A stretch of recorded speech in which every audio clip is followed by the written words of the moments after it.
നമ്മള് 2 കഷ്ണം തുണി വെച്ചിട്ട് ഒരു അടിപൊളി ഐഡിയ ആണ് ചെയ്യാൻ പോകുന്നത് കേട്ടോ. ഇപ്പൊ ദേ ഇതുപോലത്തെ ഒരു കഷ്ണം തുണിയാണ് നമുക്ക് വേണ്ടത്. ഇതാണ് നമ്മുടെ മെയിൻ ഫാബ്രിക്. പിന്നെ നമുക്ക് വേണ്ടത് ലൈനിങ് തുണിയാണ്. അപ്പൊ നമുക്ക് ആദ്യമേ ഈ ഒരു തുണിക്ക് എത്ര ഇഞ്ചാണ് നീളവും വീതിയും എന്ന് നോക്കാം കേട്ടോ. നമുക്ക് ആദ്യമേ ലെങ്ത് നോക്കാം. ഏറ്റവും മുകളിൽ ടേപ്പ് വെച്ച് കൊടുക്കാം. താഴത്തേക്ക് ഞാൻ ലെങ്ത് എടുത്തിരിക്കുന്നത് 17 ഇഞ്ചാണ് ലെങ്ത് എടുത്തിരിക്കുന്നത്. വീതി ഞാൻ എടുത്തിരിക്കുന്നത് 9 ഇഞ്ചാണ് വീതി എടുത്തിരിക്കുന്നത്. അപ്പൊ നമുക്ക് ഇനി ഇതിനെ കൂടെ ഒരു ലൈനിങ് തുണി വേണം കേട്ടോ. അപ്പൊ ഞാനൊരു കറുപ്പ് കഷ്ണം തുണിയാണ് ലൈനിങ് ആയിട്ട് എടുത്തിട്ടുള്ളത്. അപ്പൊ നിങ്ങളുടെ കയ്യിൽ ഏത് തുണിയാണോ അത് വേണമെങ്കിൽ എടുക്കാം കേട്ടോ. ഇതുപോലത്തേക്ക് കളർ ആണെങ്കിലും കുഴപ്പമില്ല. ഈ ഒരു നീളത്തിലും വീതിയിലും നമുക്കൊരു ലൈനിങ്ങും കൂടെ കട്ട് ചെയ്ത് എടുക്കാം. ഇനി നമുക്ക് വേണ്ടത് ഒരു ക്യാൻവാസിന്റെ കഷ്ണമാണ്. ഇപ്പൊ നമ്മള് നെക്കൊക്കെ തയ്ക്കാൻ വേണ്ടിയിട്ട് ഇതുപോലത്തെ സ്റ്റിഫ് വാങ്ങിക്കാറുണ്ടല്ലേ. മിക്ക കടകളിലും വാങ്ങിക്കാനായിട്ട് കിട്ടും. മീറ്ററിന് 20 രൂപയൊക്കെ ഉള്ളൂ. അപ്പൊ നമുക്ക് ആദ്യമേ ക്യാൻവാസ് നമ്മുടെ മെയിൻ ഫാബ്രിക് ഇല്ലേ അത് വെച്ചിട്ടൊന്ന് ഒട്ടിച്ചെടുക്കണം. അപ്പൊ ക്യാൻവാസ് ഒട്ടിക്കുമ്പോൾ ഒന്ന് ശ്രദ്ധിക്കുക. ക്യാൻവാസിന്റെ ഈ ഒരു മിനുസുള്ള ഭാഗമായിട്ടേ തുണി ഒട്ടുകയുള്ളൂ. ഈ വശം നോക്കിയാൽ നല്ല റഫാണ്. ഇത് തുണിയുമായിട്ട് ഒട്ടിക്കിട്ടത്തില്ല. അപ്പൊ ഇങ്ങനെ അങ്ങോട്ട് വെച്ച് കൊടുക്കുക. എന്നിട്ട് തുണി ഇങ്ങനെ വെച്ച് വേണം ഒട്ടിക്കുവാനായിട്ട്. തുണിയുടെ ഉൾവശവും ക്യാൻവാസിന്റെ ഈ മിനുസുള്ള ഭാഗം തമ്മിൽ നമുക്കിങ്ങനെ വെച്ചിട്ട് ഇതൊന്ന് ഒട്ടിച്ചുകൊണ്ട് വരാം. അപ്പൊ നമ്മള് ക്യാൻവാസും തുണിയുമായിട്ട് ഇങ്ങനെ ഒന്ന് ഒട്ടിച്ച് എടുത്തിട്ടുണ്ട്. അപ്പൊ ഇതിന്റെ സൈഡിലൊക്കെ കുറച്ചിങ്ങനെയൊക്കെ ഉണ്ടാവും കേട്ടോ. അതൊന്ന് കറക്റ്റ് ലെവൽ ചെയ്ത് ആ തുണിയുടെ ആ ഒരു ലെവലില് ക്യാൻവാസ് ഒന്ന് കട്ട് ചെയ്ത് എടുക്കാം. എന്നിട്ട് നമുക്ക് ഇതിന്റെ മീതെ ഈ ലൈനിങ് തുണി ഇങ്ങനെ അങ്ങോട്ട് വെച്ച് കൊടുക്കാം. കറക്റ്റ് ലെവലിൽ തന്നെ ഇങ്ങനെ അങ്ങ് വെക്കാം. കറക്റ്റ് ലെവലില് ഇങ്ങനെ അങ്ങ് വെച്ച് കൊടുത്തിട്ടുണ്ട്. ഇതിന്റെ ഏറ്റവും മുകളിൽ നമുക്ക് ഇതിന്റെ സെന്റർ ഒന്ന് മാർക്ക് ചെയ്ത് കൊടുക്കാം. ഇതിപ്പോ ഇതിന്റെ വീതി 9 ഇഞ്ചാണ് ടോട്ടലായിട്ട് ഉള്ളത്. അപ്പൊ 9ന്റെ പകുതി നമുക്ക് 4.5 ഇഞ്ചില് ഇങ്ങനെ ഒന്ന് സെന്റർ മാർക്ക് ചെയ്യാം കേട്ടോ. എന്നിട്ട് ഈ 2 സൈഡ് ഭാഗത്തെയും താഴത്തേക്ക് നമുക്കൊരു 2.5 ഇഞ്ചില് ഇവിടെ ഒരു മാർക്കിങ് 2.5 ഇഞ്ചില് ഇവിടെ മാർക്ക് ചെയ്ത് കൊടുക്കുക. അതേപോലെ തന്നെ ഈ ഭാഗത്തും 2.5 ഇഞ്ചില് മാർക്ക് ചെയ്യാം. എന്നിട്ടൊരു സ്കെയിൽ എടുത്തിട്ട് നമുക്ക് ഈ സെന്ററിൽ നിന്ന് നേരെ ഈ ഭാഗത്തേക്കില്ലേ ഇങ്ങനെ ഒരു ലൈൻ വരച്ചു കൊടുക്കുക. അതേപോലെ തന്നെ ഈ ഭാഗത്തേക്കും. എന്നിട്ട് നമുക്കിതൊന്ന് കട്ട് ചെയ്ത് എടുക്കാം.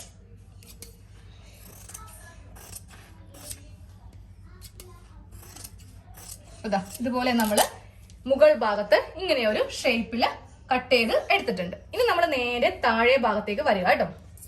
എന്നിട്ട് ഈ ഭാഗത്ത് ഒരു 1/2 ഇഞ്ച് ഗ്യാപ്പ് വെച്ചിട്ട് ഇവിടെ ജസ്റ്റ് ഒരു ലൈൻ വരക്കാം.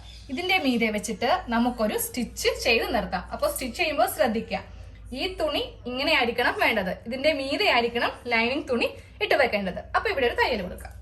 ഈ ഒരു ഭാഗത്ത് ഇങ്ങനെ ഒരു സ്റ്റിച്ച് കൊടുത്തിട്ടുണ്ട്. നോക്കിയാൽ നമ്മള് ഇതുപോലെ ഒരു സ്റ്റിച്ച് കൊടുത്തിട്ടുണ്ട്. അപ്പൊ തയ്ക്കുമ്പോൾ ഇവിടെ ഒന്ന് കെട്ടിട്ട് തയ്ക്കാം. അതുപോലെ ഇതിന്റെ അവസാനം വരുമ്പോഴും ഒന്നിങ്ങനെ കെട്ടിട്ട് തയ്ക്കാം കേട്ടോ. എന്നിട്ട് ഇതിങ്ങനെ ഒന്ന് ഓപ്പൺ ചെയ്യാം. നമ്മളിപ്പോ ഇവിടെ ഇങ്ങനെ കൊടുത്ത സ്റ്റിച്ചാണ് ഈ കാണുന്നത്. എന്നിട്ട് നേരെ ഇതിന്റെ ഉൾവശം എടുക്കാം. ഉൾവശം എടുത്തിട്ട് ഇതിങ്ങനെ ഒന്ന് ഓപ്പൺ ചെയ്ത് ഇങ്ങനെ വെക്കാം കേട്ടോ. എന്നിട്ട് നമുക്കിതിന്റെ നടുക്ക് കൂടെ ഒരു സ്റ്റിച്ച് കൊടുക്കാം. സാധാരണ നമ്മളിങ്ങനെ പതിച്ചടിക്കും അല്ലെ. ഒന്നെങ്കിൽ ഇങ്ങനെ വെക്കും അല്ലെങ്കിൽ ഇങ്ങനെ വെക്കും. ഇതിൽ അങ്ങനെയല്ല. ഇങ്ങനെ ഒന്ന് ഓപ്പൺ ചെയ്തിട്ട് വേണം നമുക്കിതിന്റെ നടുക്ക് കൂടെ ഒന്ന് പതിച്ചടിക്കാനായിട്ട്. നമ്മള് ഈ ഭാഗത്ത് ഇങ്ങനെ ഒരു സ്റ്റിച്ച് കൊടുത്തിട്ടുണ്ട്. അപ്പൊ ഉള്ളില് നമ്മളിത് ഇങ്ങനെയാണ് വെച്ചിട്ടാണ് ഇവിടെ സ്റ്റിച്ച് കൊടുത്തിരിക്കുന്നത് കേട്ടോ. ഇനി നമുക്ക് ചെയ്യേണ്ടത് കറക്റ്റ് സെന്റർ എടുക്കുക. ഇതാണ് സെന്റർ, ഈ ഭാഗമാണ് സെന്റർ. അപ്പൊ ഇവിടെ ടേപ്പ് ഇങ്ങനെ വെച്ച് കൊടുത്തിട്ട് ഇങ്ങോട്ടേക്ക് നമുക്കൊരു 5 ഇഞ്ചില് മാർക്ക് ചെയ്ത് കൊടുക്കാം. അതുപോലെ തന്നെ 6 ഇഞ്ചില് മാർക്ക് ചെയ്യാം. അതേപോലെ തന്നെ ഈ ഭാഗത്തും 5 ഇഞ്ച് പിന്നെ 6 ഇഞ്ച് 5 ഇഞ്ച് 6 ഇഞ്ച് 2 മാർക്കിങ് ഇവിടെ ഇങ്ങനെ ചെയ്തിട്ടുണ്ട്. എന്നിട്ട് സ്കെയിൽ എടുക്കാം. ഈ 2 ലൈൻ ഒരുമിച്ച് ഇങ്ങനെ വെച്ചിട്ട് ഒന്ന് വരച്ചെടുക്കാം. അതേപോലെ തന്നെ ഇപ്പുറത്തെ ലൈനും ഒന്ന് വരക്കാം. ഇവിടെ മാർക്ക് ചെയ്തില്ലേ അതേപോലെ തന്നെ ഇവിടെ ഒന്ന് മാർക്ക് ചെയ്ത് കൊടുക്കാം കേട്ടോ. ഇങ്ങോട്ടേക്കും 5 ഇഞ്ചില് മാർക്ക് ചെയ്തു. തൊട്ടിപ്പുറേ 1 ഇഞ്ച് വെച്ചിട്ട് 6 ഇഞ്ചില് 2 ഭാഗത്തേക്കും ഒരേ അളവിൽ തന്നെ ഇങ്ങനെ കൂടെ മാർക്ക് ചെയ്തെടുത്തിട്ടുണ്ട്. ഇനി നമ്മൾ ചെയ്യേണ്ടത് ഈ ക്യാൻവാസ് എടുക്കാം കേട്ടോ. ഈ ക്യാൻവാസ് എടുത്തിട്ട് നമ്മളിപ്പോ ആദ്യമേ മാർക്ക് ചെയ്ത് കൊടുത്തില്ലേ ഇവിടെ നിന്ന് ഇങ്ങോട്ടേക്ക് 5 ഇഞ്ച്, അത് ഇങ്ങനെ ഒന്ന് മടക്കി എടുക്കുക. കറക്റ്റ് ഇങ്ങനെ അങ്ങോട്ടൊന്ന് ലെവൽ ചെയ്തൊന്ന് മടക്കി എടുക്കുക. കറക്റ്റ് ഇങ്ങനെ നമ്മൾ വരച്ചിരിക്കുന്ന ആ ഒരു പോയിന്റിൽ വെച്ചിട്ട് ഇങ്ങനെ അങ്ങോട്ട് മടക്കി എടുത്തിട്ടുണ്ട്. ഇനി വീണ്ടും ഇപ്പുറത്തെ ലൈൻ ഇല്ലേ അത് ഇങ്ങനെ വെച്ചിട്ട് ഇങ്ങനെ ഒന്ന് മടക്കാം. ക്യാൻവാസ് ഉള്ളത് കൊണ്ട് കുറച്ച് കട്ടി ഉണ്ടാവും. അപ്പൊ കറക്റ്റ് ആയിട്ട് നമുക്ക് ഇങ്ങനെ അങ്ങോട്ട് മടങ്ങി കിട്ടും. 2 മടക്ക് നമ്മളിങ്ങനെ ചെയ്തിട്ടുണ്ട്. എന്നിട്ട് ഈ ആദ്യത്തെ മടക്ക് ഇങ്ങനെ അങ്ങോട്ട് എടുക്കാം. ആദ്യത്തെ മടക്കാണ് ഈ കാണുന്നത്.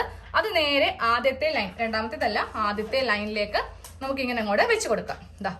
കറക്റ്റ് ഇങ്ങനെ അങ്ങോട്ട് വെച്ച് നമ്മൾ കൊടുത്തിട്ടുണ്ട്. നമ്മള് ആദ്യമേ ഈ മടക്കിയിട്ട് ഇങ്ങനെ ഒന്ന് ചെയ്ത് കൊടുത്തിട്ടുണ്ട്. ഇനി വീണ്ടും ഈ കാണുന്ന ലൈൻ കണ്ടോ, അപ്പൊ നമ്മൾ ഒരു മടക്കം കൂടെ മടക്കിയായിരുന്നല്ലേ, അതിങ്ങനെ ഫ്രണ്ടിലേക്ക് ഇങ്ങനെ അങ്ങ് മടക്കിയെടുക്കാം. എന്നിട്ട് വീണ്ടും ഇങ്ങോട്ടേക്ക് ഒരു മടക്കും കൂടെ. അപ്പൊ ആ മടക്ക് വരുന്നത് കറക്റ്റ് ഈ ഭാഗത്ത് ഇങ്ങനെ അങ്ങോട്ട് വെച്ചിട്ടായിരിക്കണം ഈ മടക്ക് ഇങ്ങനെ ഒന്ന് മടക്കി എടുക്കേണ്ടത്. ഇതുപോലെ ഇങ്ങനെ അങ്ങോട്ട് മടക്കി എടുക്കാം കേട്ടോ. എന്നിട്ട് ഇത് നേരെ ഇങ്ങനെ അങ്ങോട്ട് തിരിച്ചെടുക്കാം. ഇങ്ങനെ അങ്ങ് തിരിച്ചു വെക്കാം. നമുക്ക് ഈ ഒരു തുണി വേണം മടക്കിയെടുക്കാനായിട്ട്. ഈ തുണി ഇങ്ങനെ അങ്ങോട്ട് ഇട്ട് കൊടുക്കാം. ഇതുപോലെ ഇങ്ങനെ അങ്ങോട്ട് ഇട്ട് കൊടുത്തിട്ടുണ്ട്. എന്നിട്ട് ഇങ്ങോട്ടേക്ക് മടക്കിയെടുക്കാം. ഇതുപോലെ ഇങ്ങനെ മടക്കി എടുത്തിട്ടുണ്ട്. വീണ്ടും ഇങ്ങോട്ടേക്ക്. അപ്പൊ നിങ്ങൾക്ക് ഇത് പെട്ടെന്ന് മനസ്സിലാവുന്നില്ലെങ്കിൽ ഒരു പ്രാവശ്യം കൂടി വീഡിയോ ഒന്ന് ബാക്ക് പോയിട്ട് കാണുക കേട്ടോ. ഇത് നോക്കേ, കറക്റ്റ് ലെവലില് നമ്മളിങ്ങനെ ഒന്ന് മടക്കി എടുത്തിട്ടുണ്ട്. അപ്പൊ ഇവിടെ ഇങ്ങനെ 2 തുണി ഇങ്ങനെ അങ്ങോട്ട് ഉണ്ടാവും. അതുപോലെ തന്നെ ഈ ക്യാൻവാസിലും ഇങ്ങനെ അങ്ങോട്ട് ഉണ്ടാവും. ഇനി നമുക്കൊരു മുട്ടുസൂചിയോ അല്ലെങ്കിൽ ഒരു ക്ലിപ്പോ എന്തെങ്കിലും ഇവിടെ ഒന്ന് കുത്തി നിർത്താം. കൈ വിടുവാണെങ്കിൽ ഇതിങ്ങനെ ഒന്ന് തെന്നിപ്പോവും. ജസ്റ്റ് ഒന്ന് അയൺ ചെയ്താലും മതി. അല്ലെങ്കിൽ ഞാൻ ഈ ഭാഗത്തൊക്കെ ഇങ്ങനെ അങ്ങോട്ട് ഇതുപോലത്തെ ക്ലിപ്പാണ് ഒന്ന് കുത്തി നിർത്തിയത് കേട്ടോ. മുട്ടുസൂചിയിലും ഏറ്റവും നല്ലത് നമുക്ക് ഇങ്ങനത്തെ ക്ലിപ്പാണ്. ഇതാകുമ്പോൾ കട്ടിയൊക്കെയുള്ള ഭാഗത്ത് നമുക്ക് ഇങ്ങനെ അങ്ങോട്ട് വെച്ചിട്ട് കുത്തി അങ്ങോട്ട് നിർത്താനായിട്ട് സാധിക്കും. ഇത് ഞാൻ വാങ്ങിയത് ആമസോണിൽ നിന്നാണ്. 50 ക്ലിപ്പ് നമുക്ക് ഇങ്ങനെ അങ്ങോട്ട് കിട്ടും. ചുരിദാറൊക്കെ തയ്ക്കുമ്പോൾ വളരെയധികം ഹെൽപ്ഫുൾ ആണ് ഇങ്ങനത്തെ ക്ലിപ്പ്. മുട്ടുസൂചിയൊക്കെ ആണെങ്കിൽ കട്ടിയുള്ള ഭാഗമൊക്കെ വരുമ്പോൾ നമുക്ക് കുത്താനായിട്ട് ബുദ്ധിമുട്ടാണ്. ഇതിങ്ങനെ അങ്ങോട്ട് നമുക്ക് കുത്തി വളരെ എളുപ്പത്തിൽ നിർത്താം. അപ്പൊ ഇത് വാങ്ങിക്കണമെങ്കിൽ ഞാൻ ലിങ്ക് ഡിസ്ക്രിപ്ഷൻ ബോക്സിൽ ഇട്ട് തരാം. അതിൽ ക്ലിക്ക് ചെയ്ത് വാങ്ങിക്കാം കേട്ടോ. നമുക്ക് ഇതൊന്ന് തയ്ച്ച് എടുക്കാം കേട്ടോ. അതിന് മുന്നേ ചെറിയൊരു വള്ളി നമുക്ക് ഈ ഭാഗത്ത് വെച്ച് കൊടുക്കണം. അപ്പൊ ഇതുപോലത്തെ ഒരു കഷ്ണം എടുക്കുക. എന്നിട്ട് നമ്മൾ പാവാടക്കൊക്കെ വള്ളി തയ്ക്കത്തില്ലേ, അതുപോലെ ഇങ്ങനെ അങ്ങോട്ട് മടക്കിയിട്ട് നമുക്ക് ഇങ്ങനെ വെച്ച് ഇതൊന്ന് തയ്ച്ചെടുക്കാം. ഇങ്ങനെ ഒന്ന് തയ്ച്ചെടുത്തിട്ടുണ്ട്. ഇത്രയും വലിയ കഷ്ണം വേണ്ട, ഇത്രയുള്ള ചെറിയ 2 കഷ്ണം മതി. ഇതെവിടെയാ വെക്കാന്ന് പറഞ്ഞു തരട്ടെ. അതായത് ഇതിന്റെ അകത്താണ് നമുക്കിതൊന്ന് വെച്ച് കൊടുക്കേണ്ടത്. ഇങ്ങനെയൊന്ന് ഓപ്പൺ ചെയ്യാം. വെക്കുമ്പോൾ ഈ 2 തുണിയുടെ ഉൾഭാഗത്തായിരിക്കണം വെക്കേണ്ടത്. നമുക്കത് ഇവിടെ ഇങ്ങനെ ഓപ്പണിംഗ് ആയിട്ട് കിട്ടും. ഇവിടെ വെക്കരുത്, മെയിൻ ഫാബ്രിക്കിന്റെ അകത്ത് വെക്കുമ്പോഴും ഈ ഒരു ഭാഗം കണ്ടോ, ഈ ഭാഗത്തായിരിക്കണം തുണി ഇങ്ങനെ എടുക്കുക. എന്നിട്ട് ഇങ്ങനെയൊന്ന് മടക്കി എടുക്കുക കേട്ടോ. എന്നിട്ട് ഇതിന്റെ അകത്തേക്ക് നമുക്കിത് ഇങ്ങനെ അങ്ങോട്ട് വെച്ച് കൊടുത്തിട്ട് വേണം ഈ സൈഡ് കൂട്ടാനായിട്ട്. ഈ ഭാഗം പുറത്തേക്ക് നിൽക്കണം. നല്ല വശം, അതായത് ഈ മടക്ക് ഭാഗം ഉള്ളിലും ഇരിക്കണം. അപ്പൊ ഞാനിത് ഇവിടെ ഒന്ന് ഈ ഒരു ക്ലിപ്പിന് തന്നെ ഇങ്ങനെ ഒന്ന് കുത്തി നിർത്തുവാണ്. സെയിം ഇതേപോലെ തന്നെ ഈ ഭാഗത്ത് നല്ല 2 വശങ്ങൾ, അതായത് നല്ല തുണി അതിന്റെ ഉള്ളിൽ ഇതിങ്ങനെ വെച്ച് കൊടുക്കുക. കറക്റ്റ് ഈ അറ്റത്ത് തന്നെ ഇങ്ങനെ വെക്കാം. എന്നിട്ട് വീണ്ടും ക്ലിപ്പ് ഇങ്ങനെ കുത്തി നിർത്താം. എന്നിട്ട് നമുക്കിതൊന്ന് തയ്ച്ചെടുക്കാം. നമുക്ക് സ്റ്റിച്ച് ചെയ്യുമ്പോണ്ടല്ലോ ഈ ഭാഗത്തുനിന്ന് ഇങ്ങനെ അങ്ങോട്ട് തയ്ച്ച് ഇവിടെ നിന്ന് ഇങ്ങനെ തയ്ച്ച് ഇതിന്റെ സെന്ററിൽ കൊണ്ടുവരിക. ക്ലിപ്പൊക്കെ ഞാൻ ഊരി മാറ്റും കേട്ടോ. എന്നിട്ട് ഇത്രയും ഭാഗം വിട്ട് വേണം നമുക്ക് തയ്ക്കാനായിട്ട്. താഴെ ഭാഗം തയ്ക്കേണ്ട ആവശ്യമില്ല.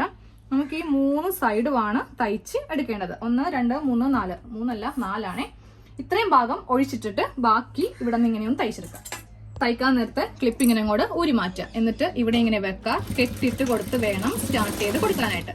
തയ്ച്ച് ഇങ്ങനെ അങ്ങോട്ട് വരിക. എന്നിട്ട് ഈ ഭാഗം എത്തുമ്പോൾ നമുക്ക് ഇങ്ങനെ അങ്ങോട്ട് ക്ലിപ്പ് ഊരി മാറ്റിയിട്ട് വളരെ എളുപ്പത്തിൽ തയ്ച്ചു പോവാം. ആ വള്ളി വരുന്ന ഭാഗം വരുമ്പോൾ ഒരു ഡബിൾ സ്റ്റിച്ച് ഇവിടെ ഇങ്ങനെ കൊടുക്കാം കേട്ടോ. എന്നിട്ട് ഇവിടെ ഇങ്ങനെ തയ്ച്ചു വരിക. എന്നിട്ട് നേരെ നമുക്ക് ഇതിന്റെ സെന്ററിലേക്ക് തയ്ച്ചിങ്ങനെ വെക്കാം.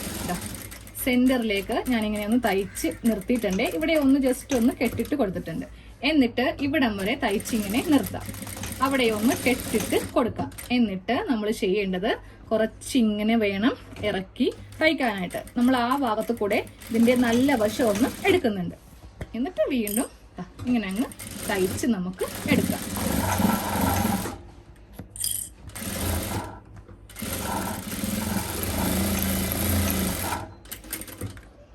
ഇതുപോലെ നമ്മളിപ്പോ തയ്ച്ച് എടുത്തിട്ടുണ്ട്. ഇവിടെ നിന്ന് സ്റ്റാർട്ട് ചെയ്ത് ഇവിടം വരെ കൊണ്ടുവന്ന് നിർത്തി. ഈ ഭാഗത്ത് നമുക്ക് തയ്യലില്ല, അതുപോലെ തന്നെ ഇപ്പുറത്തെ ഭാഗത്ത്. ഇനി നമ്മൾ ഈ ഒരു ഗ്യാപ്പിലൂടെ നല്ല വശം ഇങ്ങനെ അങ്ങോട്ട് എടുക്കും. നമ്മൾ നല്ല വശം ഇങ്ങനെ അങ്ങോട്ട് എടുത്തിട്ടുണ്ട്. ഇപ്പൊ കുറച്ച് ചുളിങ്ങയൊക്കെ പോകട്ടോ. അപ്പൊ നമ്മൾ ചെയ്യേണ്ടത് അയൺ ബോക്സിനൊന്ന് നന്നായിട്ടൊന്ന് അയൺ ചെയ്ത് എടുത്താൽ മതി. ഇതിന്റെ ഓരോ ഭാഗവും കത്രികയുടെ മൂല വെച്ചിട്ട് നമുക്കൊന്ന് ഷേപ്പ് ചെയ്ത് എടുക്കാം. ഈ ഒരു ഭാഗത്ത്, അതായത് നമ്മുടെ ഉണ്ടാക്കിയ ഈ ഐറ്റത്തിന്റെ സൈഡ് ഭാഗം ഇങ്ങനെയാണ് നമുക്ക് കിട്ടേണ്ടത് കേട്ടോ. അതുപോലെ തന്നെ ഈ സൈഡ് ഭാഗം നോക്കിയേ, നമ്മൾ ആദ്യമേ ഒന്ന് മടക്കുകയൊക്കെ ചെയ്തില്ലേ, അപ്പൊ നമുക്ക് താഴെ ഭാഗത്ത് ഇത്രയും വീതിക്ക് നമുക്ക് ഇങ്ങനെ കൂടെ കിട്ടും. അപ്പൊ എന്താണെന്ന് ആദ്യമേ കാണിച്ചു തരാം. അപ്പൊ മനസ്സിലായില്ലേ നമ്മൾ എന്താണ് ഉണ്ടാക്കിയെടുത്തതെന്ന്? വളരെ സിമ്പിൾ ആയിട്ടുള്ള ഒരു ഹാൻഡ് ബാഗാണ് നമ്മൾ ഉണ്ടാക്കിയെടുത്തത്. ഇനി ഈ ഭാഗം നമുക്ക് ഇങ്ങനെ ഉള്ളിലേക്ക് വെച്ചിട്ടൊന്ന് ഫിനിഷ് ചെയ്ത് എടുക്കാം. അപ്പൊ ഉള്ളിലെ ലൈനിങ്ങുമായി മീതെ നല്ല വശം ഒന്നും കൂടെ അയൺ ചെയ്യുമ്പോൾ നല്ല നീറ്റ് ആയിട്ട് നമുക്ക് ഇങ്ങനെ കൂടെ കിട്ടും. ഇനി ഇവിടെ നമുക്കൊരു എന്തെങ്കിലും ഒരു വള്ളി തൂക്കിയിടുവാണെങ്കിൽ നമുക്കത് പുറത്തൊക്കെ പോകുമ്പോൾ നമ്മുടെ പേഴ്സ് നമുക്ക് ഉപയോഗിക്കാം. നമുക്ക് ഫോൺ വെക്കാം, പൈസ വെക്കാം, എന്ത് വേണമെങ്കിലും ഇതിനകത്ത് വെക്കാം. അപ്പൊ നമുക്ക് ഒന്നും കൂടി ഒന്ന് റെഡിയാക്കി എടുക്കാം. ഈ ഭാഗത്തും തയ്ച്ചു വരുമ്പോഴേ കാണാൻ വേണ്ടിയിട്ട് ഒരു ഭംഗി ഉണ്ടാവുള്ളൂ. അതേ നമ്മുടെ ബാഗ് റെഡി ആയിട്ടുണ്ട്. അപ്പൊ ഞാൻ ജസ്റ്റ് ഒന്ന് എല്ലാ ഭാഗമൊക്കെ ഒന്ന് അയൺ ചെയ്ത് എടുത്തിട്ടുണ്ട്. ഇവിടെ ഒരു ഷോ ബട്ടൺ വെച്ചിട്ടുണ്ട്. ഉള്ളില് ഞാൻ ഇതുപോലത്തെ പ്രസ് ബട്ടൺ 10 രൂപ കൊടുത്തിട്ടുണ്ടെങ്കിൽ നമുക്ക് കടകളിൽ നിന്ന് ഇതുപോലത്തെ പ്രസ് ബട്ടൺ വാങ്ങിക്കാനായിട്ട് കിട്ടും. അപ്പൊ ഇതിന്റെ ഉള്ളു കാണിച്ചു കേട്ടോ. ഇതാണ് ഇതിന്റെ ഉള്ളു. നല്ല സ്പേസ് ഉണ്ട്. അതിനാണ് നമ്മൾ താഴെ ഭാഗത്ത് ഇങ്ങനെ അങ്ങോട്ട് കൊടുത്തിരിക്കുന്നത്. ഇത് ഓപ്പൺ ചെയ്യുവാണെങ്കിൽ നമുക്ക് അത്യാവശ്യം നല്ല സ്പേസ് ഈ പേഴ്സിന് ഉണ്ടാവും.